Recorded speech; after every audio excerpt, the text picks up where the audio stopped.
ఇంజనీర్లు లేరని మీ పిల్లలు ఇంజనీర్లకి బీటెక్లు చదివిస్తున్నారా? సివిల్ ఇంజనీర్లు లేరని మీ పిల్లల్ని బిఈ చదివిస్తున్నారా?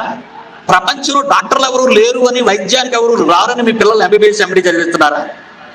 ఏమండి, ఈ వాక్యం విన్న తర్వాత ఈ లోక జ్ఞానాన్ని నేర్పించటానికి మీరు ఇష్టపడితే మీరే దేవాంతకులు.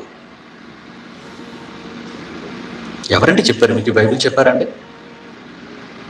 నాకు ఈ వాక్యం అర్థమైన తర్వాత మా అమ్మ నాదే నిలబడ్డాను. నేను ఈ వేళ కాలేజీకి వెళ్ళనన్నాను అంతే సడన్గా.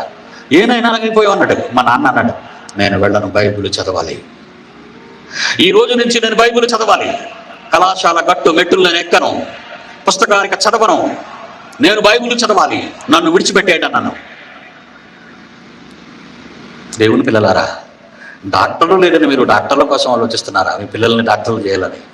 ఇంజనీర్లు లేరని మీ పిల్లల్ని ఇంజనీరింగ్ చదివించాలనుకుంటున్నారా?